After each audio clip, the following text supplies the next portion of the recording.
I'm Dr. Walt Miner. I'm here to talk about LSD. From 1943 until the late 1950s, this material stayed essentially in the laboratory. We had time to begin to characterize the material, to begin to look for uses for it. It was a powerful drug. People wanted to know what they could do with it. In this length of time, we found out many things about the drug. Everything that we found out about LSD is almost unique to anything that we know in medicine. First and foremost, and perhaps the most unique thing about LSD, is the effective dose of the material. 1 drop of human blood contains 330 million cells. The weight of LSD necessary to produce the effect is the same as the weight of 2 red blood cells.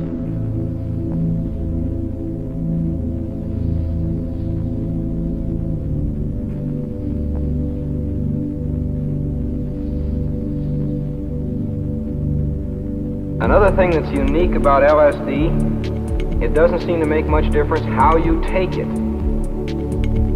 You can take it by most any route you can think of, in a tablet, in a pill, on a sugar cube, in a liquid. Most drugs don't act this way. They have a critically specific route of administration.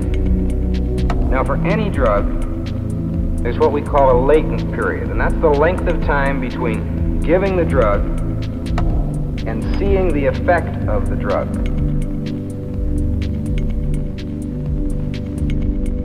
Lo and behold, with LSD, it doesn't make a doggone bit of difference how you give it. You take it by mouth, you pump it directly into a vein. The latent period is the same. It's still going to take about an hour to get the effect.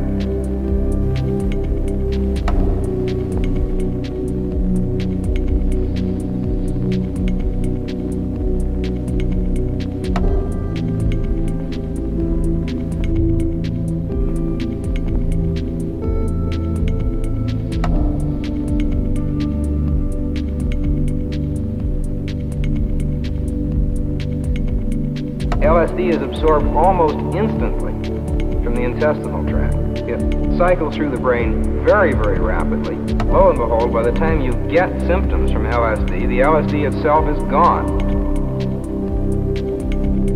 This suggests to us that the LSD itself does not produce the effect.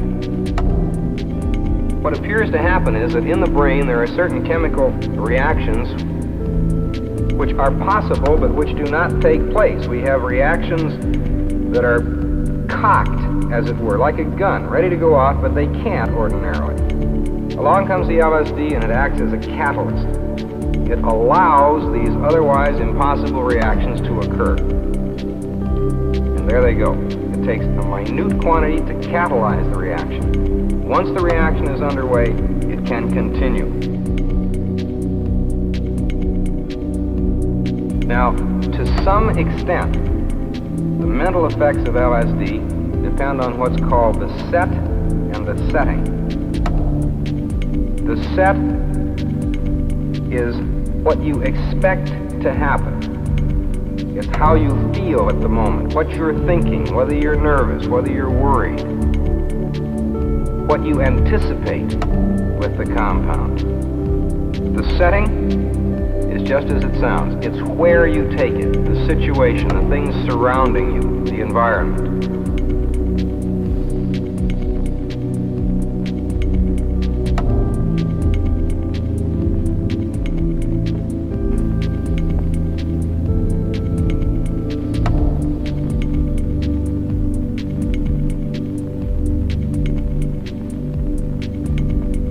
What does happen when you take LSD? Within about 20 minutes, you will have some physical effects. And these are not particularly comfortable, but neither are they particularly uncomfortable. The heart beats a little faster, you breathe a little faster, you may feel a bit anxious. Within another 20 minutes, roughly, You will develop the mental effects. Now, these are the important ones. There is a rapid, very complete loss of contact with reality. There is a rapid loss of the body image. You may very well hear things that aren't there. You will certainly hear things that are there and hear them differently. You may see things that aren't there, but you will certainly see things that are there differently. There's a change in the size and the shape and the proportion and the colors of things that you are seeing ordinarily. And these changes themselves change rapidly and are highly colored, brilliantly colored. The loss of the body image means that it's very difficult for you to tell where you stop and the chair starts. It makes it equally difficult to tell if your thoughts are your own or belong to someone else. Are you thinking something or is the bulkhead thinking something? There's a loss of the body's sense of time. On LSD, the body's natural clock just ceases to function. Time may be tremendously stretched or tremendously shrunken. Seconds may take hours and hours may take seconds. Now, these mental effects to the confirmed LSD user, to the evangelist, if you will, are felt to be religious and beautiful and godlike, perhaps because they expect them to be.